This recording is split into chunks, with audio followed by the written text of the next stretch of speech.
Às vezes as pessoas acham que eu sou guerreira, que eu não canso, que eu não sei o quê. As pessoas falam algumas coisas assim para mim, e eu digo que, comparado à minha mãe, eu sou um grilinho, magrinho, fraquinho. Porque eu tenho uma referência e um modelo de uma mulher extremamente forte. E com certeza isso fez e tem feito muita diferença na minha vida. Obrigada, mãe. Gente, que honra, que alegria poder passar e celebrar esse dia de aniversário de mais um ano de vida, 41 anos, na presença do Senhor, em meio a essa família que eu amo tanto, e especialmente no altar. Hoje, quando eu pisei nesse lugar, que eu vim louvar o Senhor e me apresentar diante dEle, eu falei, Senhor, não poderia ser mais especial do que esses meus 41 anos. Aquilo tudo que o Senhor tem feito na minha vida, a família que o Senhor me presenteou, o marido que o Senhor me deu, que sem dúvida alguma, não é porque aqui eu preciso falar e dizer alguma coisa, mas o meu marido é a pessoa que eu mais admiro, é a pessoa que eu mais conheço, é a pessoa do qual eu tenho mais intimidade, é a pessoa nesse planeta que eu mais admiro. E eu me sinto extremamente privilegiada de compartilhar a minha vida, porque nessa vida eu já estou mais com Ele do que sem Ele. E tem sido uma jornada linda e incrível. Eu aprendo demais com Ele, com a humildade dEle, com a sinceridade dEle, com o amor e a paixão que Ele tem pelo Senhor, porque é incrível. E como se não bastasse tudo isso, o Senhor ainda me deu a filha mais incrível desse planeta. Porque ela é a menina mais linda, a menina mais doce, a menina mais sensível, a mais criativa, a mais incrível que eu já conheci também. Eu sei que eu sou suspeita a falar, ela é a minha filha, mas tirando isso de lado, ela é incrível, ela é incrível. E hoje, o maior presente que eu poderia receber é desfrutar da minha filha descendo as águas. É incrível isso! É a coisa mais linda! Hoje realmente é um dia muito especial. E aí o Senhor, não assim, cansando de me abençoar, como se não bastasse, porque a palavra de Deus diz que Ele vem e Ele gera uma vida em abundância. Ele veio com a cereja do bolo, que se chama Bento, que é o menino mais fofo, mais lindo, que olha para mim, me apaixonado, faz carinho no meu rosto e diz assim, você é meu amor, mamãe. E Ele é incrível. Então assim, eu louvo ao Senhor por tudo aquilo que Ele fez em mim, tudo aquilo que Ele tem feito em mim, porque a minha história era para ter sido muito diferente do que tem sido. Naturalmente, eu já disse isso aqui, eu não posso deixar de dizer, eu só vou fazer aniversário de novo num domingo daqui 7 anos, né? Acho que é daqui 7 anos, se eu não me engano, é assim, né? Cada ano é num dia, né? Da semana, é isso, não é, gente? Né? É isso. Então, eu só vou poder celebrar de novo de púlpito num domingo quando eu fizer 49, 8. Então, assim, vai demorar um pouquinho, então eu preciso aproveitar esse dia. O dia que a gente faz aniversário, a gente se sente, né? A bolacha mais recheada do pacote, o brigadeiro mais gordinho, assim, da mesa. A gente se sente especial, uma delícia. Eu amo fazer aniversário. Queria poder até... Eu não ligaria de ficar mais velha, mas eu até gostaria de fazer aniversário mais vezes no ano, assim, porque é tanto carinho que a gente recebe, é tanta mensagem de carinho, é tanta coisa boa. Assim, as pessoas falaram e me desejaram tanta coisa que eu falei, Senhor, vem, pode deixar, derrama. É muito bom. Então, assim, eu estou muito feliz de estar aqui nesse momento, de estar no altar, de estar trazendo a palavra. Não podia ser melhor. Obrigada, gente. Obrigado pelo carinho, pelo amor de vocês. É muito bom compartilhar a vida com essa comunidade. É muito bom compartilhar os meus dias aqui com vocês. Tem sido assim especial. Eu louvo ao Senhor e tomara a Deus que Ele mantenha a gente juntinho por muito tempo. Amém? Amém? Eu quero. Aproveitando, nós estamos nessa série Você é Importante.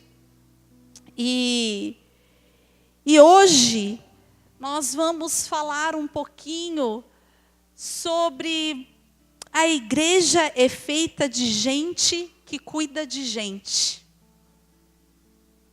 A igreja é feita de gente que cuida de gente. Não existe papel maior da nossa função como igreja que não seja essa de cuidar. Porque primeiro o Senhor nos amou, primeiro Ele nos escolheu, primeiro Ele se moveu, Ele primeiro cuidou de nós, Ele primeiro padeceu por nós, nos reconciliou a esse Pai, a qual nós adoramos. Então a palavra de Deus diz que todos os mandamentos se resumem em dois, que é amar esse Deus acima de todas as coisas e amar o próximo como a nós mesmos. E esse tem sido um grande desafio para nós. Tanto um quanto o outro. É muito desafiador amar a Deus sobre todas as coisas. Não é? É fácil dizer que a gente ama, mas no dia a dia, diante de todas as tentações, diante das nossas falhas, diante do nosso egoísmo, é tão mais complicado colocar o Senhor acima de todas as coisas. E depois disso, quando a gente para pensar, amar o próximo como a nós mesmos, é muito difícil. Vamos falar a verdade? É muito difícil a gente conseguir, de fato, nos esforçarmos da maneira que a gente se esforça para conquistar e adquirir, seja lá conforto, alegria, felicidade, plenitude, gozo, estabilidade. Nós nos esforçamos diariamente para isso. E quando a palavra nos desafia dizendo, olha, esse esforço que você faz para você, seria muito importante que você pudesse se esforçar pelo teu próximo. Porque você tem que amar ele como você se ama. Você tem que se entregar a ele. Isso é um grande desafio, né? Eu me lembro, há muitos anos atrás, num encontro doméstico, eu não era casada, isso faz 25 anos atrás, em São Paulo, e eu frequentava em casa, né, um grupo familiar, e o Joca, um amigo de infância, amigo desde a adolescência, ele então compartilhou ali a palavra, e ele trouxe uma palavra, e ele disse assim, sabe qual é o oposto de amor? E aí todo mundo, ódio, ódio. Ele falou assim, é natural que a gente responda aqui. O oposto do amor seja ódio. Mas eu vou dizer algo para vocês, ele disse. Me marcou profundamente isso. Ele falou assim, olha, o contrário do amor não é o ódio. O contrário, o oposto do amor é o egoísmo. Porque uma pessoa egoísta, ela é incapaz de amar. Mas alguém que odeia consegue amar, porque é um sentimento. Mas o egoísmo, ele não permite que a gente saia da gente. O egoísmo não permite que a gente tire a concentração, essa força, esse esforço que nós temos para nós, não permite que a gente olhe para o próximo, que a gente olhe para fora, que a gente se doe, que a gente se entregue. E nós vamos falar hoje de uma pessoa que, uau, tem muito para nos ensinar. É impressionante, porque ele aparece nesse momento na palavra de Deus, e do jeito que ele aparece, ele some. Mas é inacreditável o efeito, a participação e a importância desse homem na história do cristianismo. Vocês devem estar curiosos para saber quem é, né? Mas ele é uma pessoa que a gente vai descobrir o quanto ele é importante. Muitas vezes, a máquina quer passar por cima das pessoas. Muitas vezes, o G sempre fala isso, né? Que a gente tem que entender que nós não podemos perder a essência de sermos uma igreja orgânica, de sermos uma igreja que se relaciona, uma igreja interessada, uma igreja que esteja com os olhos atentos àquilo que é importante. E o que é importante dentro de uma igreja são as vidas. Gente. Igreja é feita de gente que cuida de gente. Em Cristo, Deus se fez gente. Não é? Em Cristo, Deus se fez gente.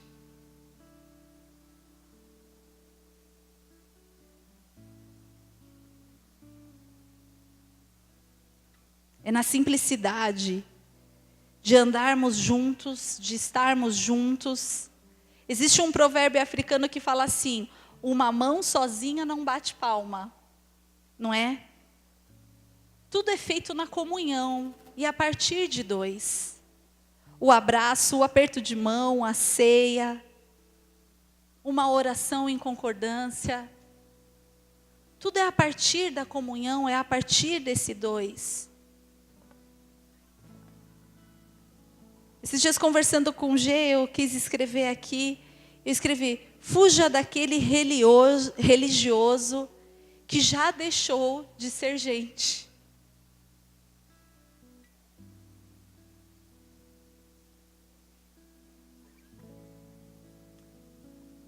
Atos 9. Se você puder abrir, se colocando de pé, em reverência à palavra, nós vamos ler.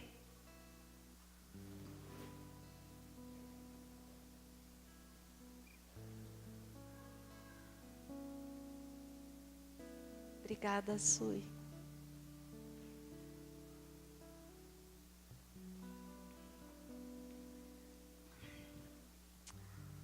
Vamos conhecer essa pessoa incrível aqui que vai nos inspirar demais essa noite. Amém? Atos 9, a partir do versículo 10. Diz assim: ora, havia em Damasco um discípulo chamado Ananias. Disse-lhe o Senhor numa visão: Ananias, ao que respondeu: eis-me aqui, Senhor. Então o Senhor lhe ordenou: dispõe-te e vá à rua que se chama Direita, e na casa de Judas procura por Saulo, apelidado de Tarso, pois ele está orando. E viu entrar um homem chamado Ananias e impor-lhes as mãos para que recuperasse a vista. Ananias, porém, respondeu: Senhor, de muitos tenho ouvido a respeito desse homem, quantos males tem feito aos teus santos em Jerusalém. E para aqui trouxe a autorização dos principais sacerdotes para prender a todos que invocam o teu nome. Mas o Senhor lhe disse: vai, porque este é para mim um instrumento escolhido para levar o meu nome perante os gentios e reis, bem como perante os filhos de Israel, pois eu lhe mostrarei quanto lhe importa sofrer pelo meu nome.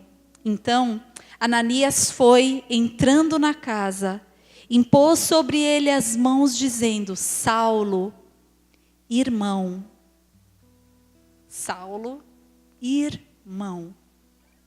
Está frisado aqui na minha Bíblia essa palavra, irmão. O Senhor me enviou, a saber, o próprio Jesus te apareceu no caminho por onde vinhas, para que recuperasse a vista e fique cheios do Espírito Santo. Imediatamente lhe caíram dos olhos como umas escamas e tornou a ver. A seguir levantou-se e foi batizado. E depois de ter-lhe alimentado, sentiu-se fortalecido. Então permaneceu em Damasco alguns dias com os discípulos. Pode se sentar.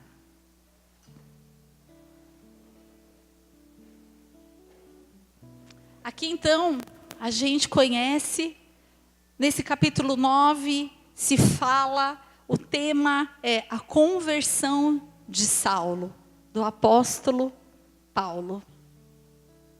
Nós sabemos que ele estava com uma carta de autorização, que ele tinha autorização de exterminar com os cristãos ali em Damasco. E nesse trajeto, Saulo, até então, tem um encontro com Cristo, do qual, de maneira audível, e todos aqueles que estavam em volta dele, ouvem o Senhor Jesus falando com ele, perguntando: por que você me persegue? E Saulo perde a visão e é levado a uma casa. E eu fico imaginando a agonia desse homem, que já tinha matado tanta gente. E de repente, ele tem um encontro com Jesus. Em frações de segundo, ele se depara com a realidade dele, de tudo aquilo que ele tinha feito. Olha que loucura isso, imagina como é que estava o interior de Paulo. Eu fico imaginando a cabeça de Paulo ali naquele lugar, sem conseguir enxergar, e pensando em tudo em oração. E é incrível porque aqui o Senhor fala assim: olha, ele estava orando e em oração ele te viu chegar, Ananias. Olha o Senhor preparando absolutamente tudo. E aí no versículo 10, diz assim: ora, havia em Damasco um discípulo. Um discípulo. Havia em Damasco um discípulo.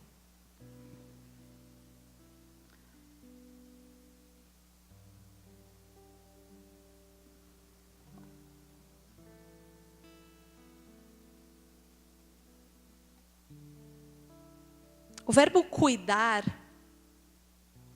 eu acho que tem que ser um dos verbos eclesiásticos mais usados. É esse verbo, cuidar. Aqui a gente entende e vê o que esse discípulo, chamado Ananias, decide fazer. Ele primeiro, na sua humanidade, porque isso que é o mais lindo da Bíblia, eu amo a palavra porque é incrível como ela trata a nossa humanidade de uma maneira muito real. Meu marido, de novo, esses dias, ele fala algumas coisas e a gente fica pensando, ele fala: eu não gosto quando dentro da igreja vão fazer séries e usam o nome de séries com o nome de super-heróis. Iron Man para os homens, sei lá, Mulher Maravilha para as mulheres, porque na igreja não existem super-heróis. Existem pessoas que têm medo, que têm receios, que não existe uma prontidão. O Senhor então fala com o discípulo: olha, eu quero que você vá lá. Ele dá toda a direção e você fala com Paulo. A primeira reação desse discípulo é assim: mas Senhor, não foi uma reação de super-herói para já, tô lá, né? Mas assim, olha, eu tenho ouvido falar coisas terríveis desse homem, ele é perigoso, sabe? É complicado, ele tem autorização de me matar, ele tem essa autorização diante da lei, de acabar comigo. O Senhor quer que eu vá lá falar com ele. E aí o Senhor, então, de maneira graciosa, fala assim: não, mas você não está entendendo. Ele já está orando. Ele já teve em visão. Ele já viu você chegando até lá. Vai lá, meu filho, eu sou contigo. E Ananias, então, na sua obediência como discípulo, decide então ir. E é graciosa essa ida de Ananias até ali. Porque eu imagino Paulo também falando, pensando, como eles irão me receber? Como esses cristãos irão me receber depois de tudo que eu fiz? Depois de tanta maldade, de tanta atrocidade, de tanta coisa errada que eu fiz, de tanta perseguição. Como eles vão me receber? E aí então Ananias entra e o cumprimenta dizendo: irmão,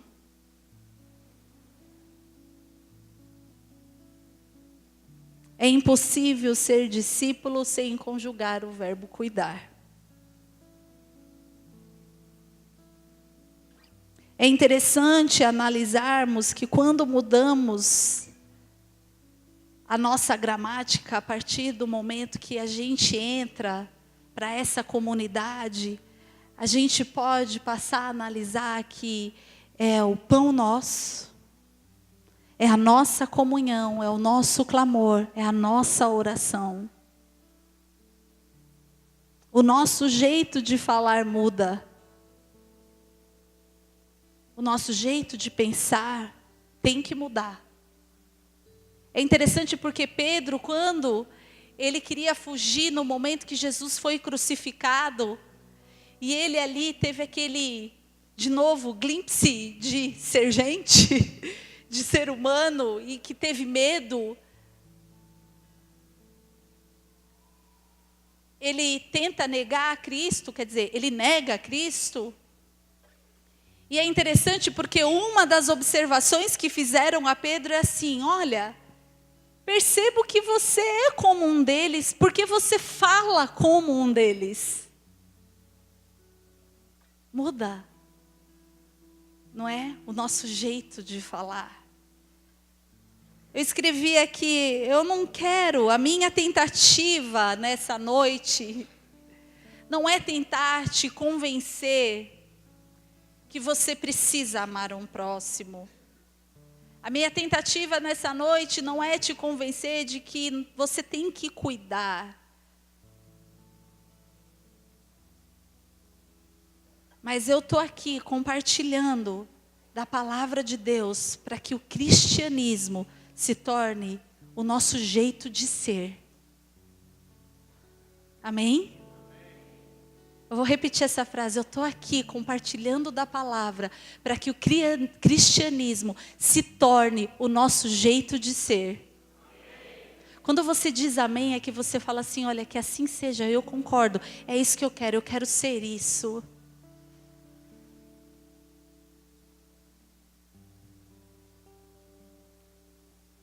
Em Atos 9 fala de um discípulo que não tem mídia, não teve muita mídia. Ele certamente não teria um Facebook.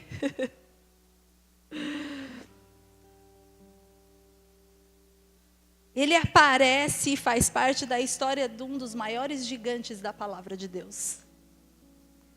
Ananias, ele é o anti-irmão do filho pródigo. Enquanto o irmão do filho pródigo ficou triste porque a festa não era para ele, Ananias prepara toda a festa e se retira.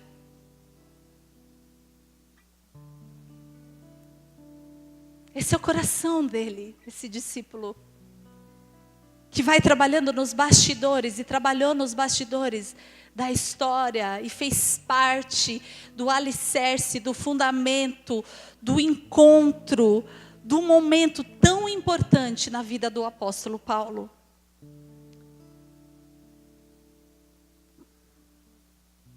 Ananias significa Jeová tem sido gracioso.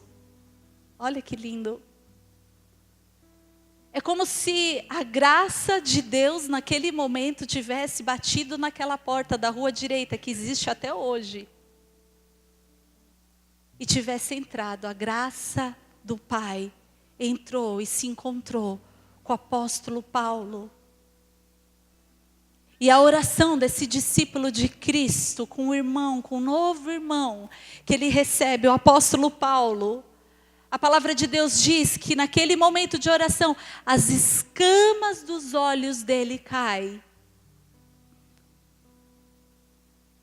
E ele então começa a enxergar.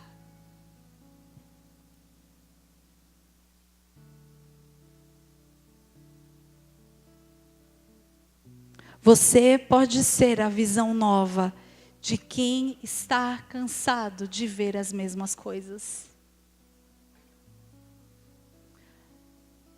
Nós temos essa comissão que Ananias teve, de trazer uma visão nova para quem está cansado de ver as mesmas coisas.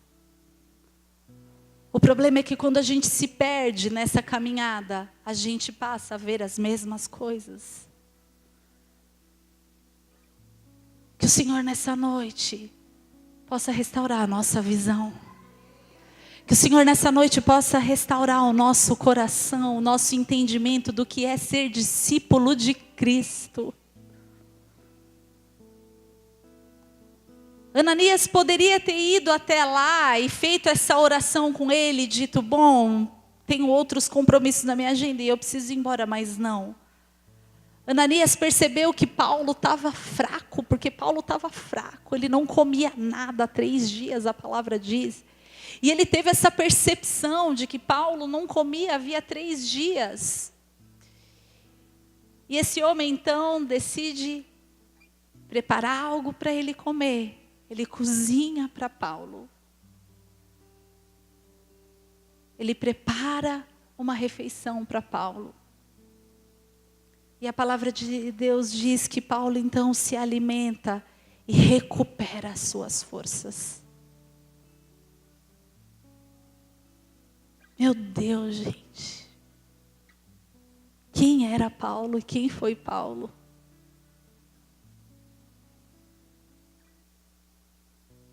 Quando a gente para pensar depois que a história toda foi escrita, não é? A gente já tem uma visão geral da história de Paulo. A gente não para atentar quantas pessoas o Senhor tem dado a direção a nós para irmos. E a gente fala, não, esse daí...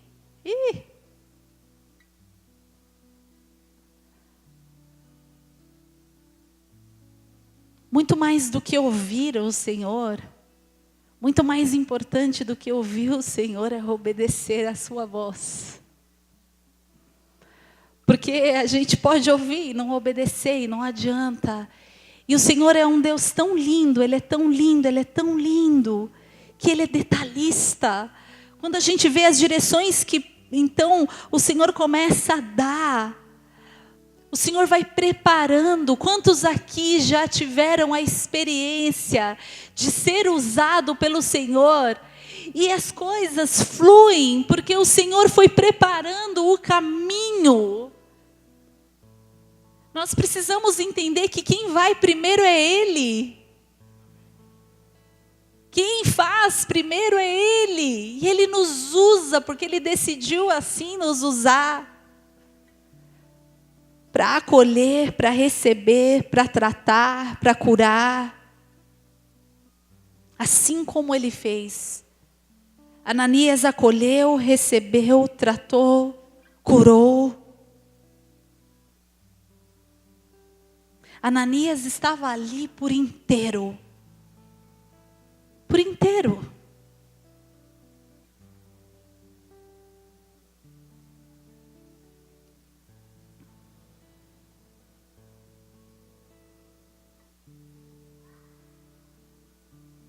Essa consciência de ser irmão é algo muito profundo. O que é ser irmão? Quando o visitante chega nessa casa, quando um recém-convertido chega a essa casa, ele precisa se sentir na casa do Pai, não é? Aonde não há diferença de raça, intelectual, cultural, social, econômica, somos irmãos. Queridos, a coisa mais linda que possa existir de característica de um cristão é a humildade, porque isso faz parte da genética de Cristo, do DNA de Cristo. Se nós não formos pessoas humildes, e sabe o que é humildade? A gente confunde muito a humildade com uma palavra chamada simplicidade, que são duas coisas muito distintas e diferentes. Porque humildade é eu reconhecer que o outro, que o próximo, sendo ele mais rico, sendo ele mais pobre, sendo ele graduado, PhD, doutorado, ou sendo ele uma pessoa que nunca teve oportunidade nenhuma na vida de estudar, eu olho para ele e eu tenho convicção de que aquilo que ele é e de que aquilo que ele tem há muito para me ensinar.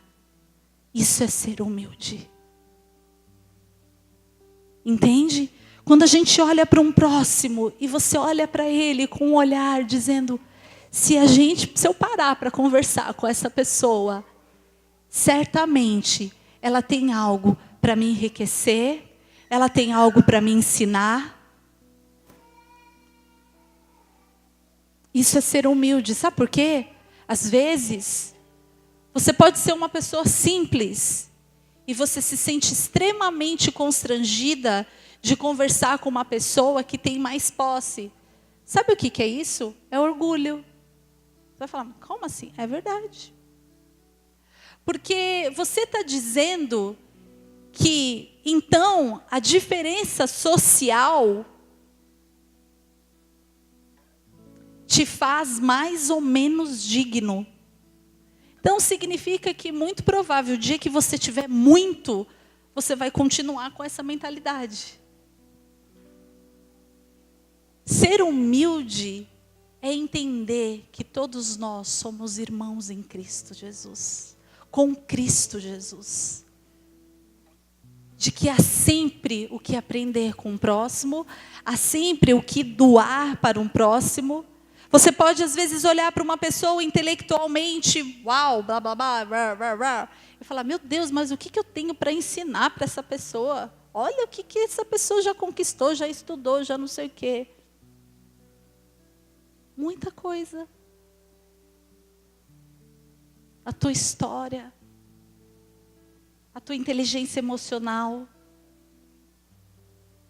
aquilo que você já suportou, a tua resiliência. Porque pensa num povo resiliente, é o povo brasileiro. Que sofre pressão, pressão, pressão, pressão, pressão. A gente é esmagado assim, o povo brasileiro aí de repente tem a capacidade de voltar a ter a forma original.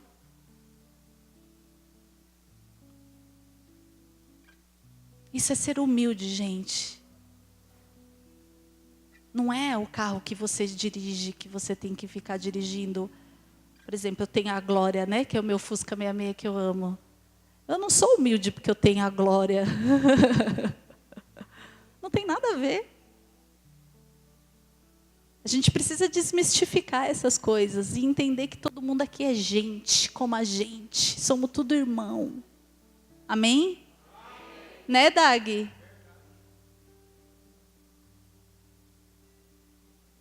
E é tão lindo isso, porque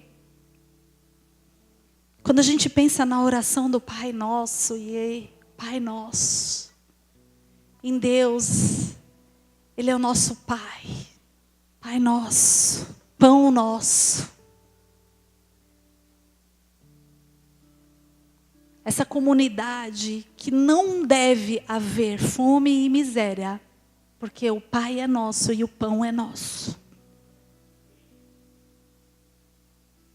E esse relacionamento é tão importante justamente para a gente detectar aquele que de repente, se há um irmão nosso passando por necessidade no nosso meio, o problema é nosso.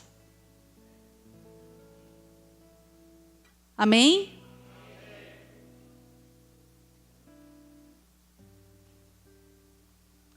Queridos, o nosso cuidado não é uma isca.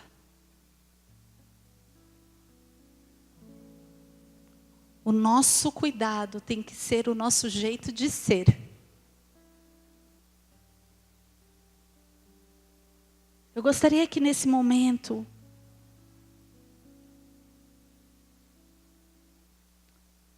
você que faz parte dessa família, você que se considera um cristão, você que se considera um discípulo de Cristo,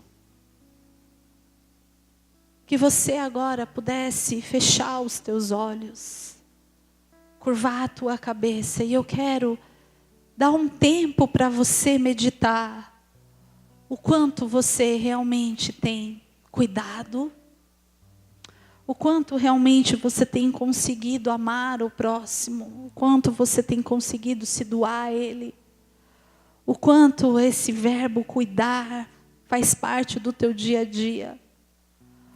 O quanto do teu tempo, que parece que cada dia fica menor, você tem conseguido se doar para as vidas, para as pessoas. O quanto isso também não acontece. Medite sobre isso e fala: Jesus, eu preciso do Senhor. Espírito Santo, eu preciso do Senhor porque eu não tenho conseguido. Eu queria que agora você tivesse um momento de reflexão sobre tudo isso. Como tem sido o teu dia a dia. O quanto o Senhor tem encontrado em você aquilo que Ele encontrou em Ananias. De dizer: filho, discípulo, me escuta aqui, tem uma pessoa ali, naquele lugar. Eu preciso que você vá lá e que você faça isso e isso. O Senhor, será que tem encontrado em nós esse acesso?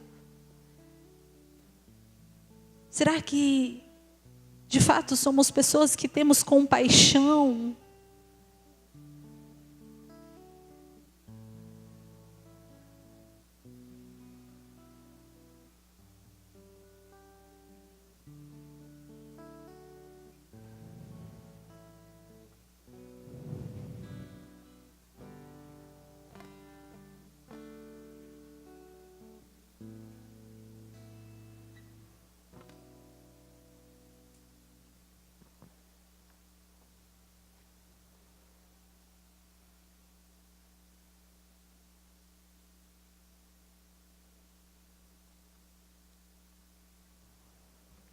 Fala conosco, Espírito Santo de Deus. Que essa noite possa ser gerado através do teu Espírito, no nosso Espírito, tudo aquilo que o Senhor quer gerar no nosso meio essa noite. Que não seja um convencimento humano que perdure 3, 4 dias, mas que o Senhor possa estar mudando a nossa forma realmente de ver e de viver essa vida, que ela é tão curta. Que possamos conseguir olhar para fora de nós, Senhor. Que possamos de fato, Senhor, termos uma parceria contigo, Pai. Nos faça sensível, Senhor, a tua voz, Pai, de cuidado, de amor. Assim como um dia fomos chamados e cuidados por alguém, Pai.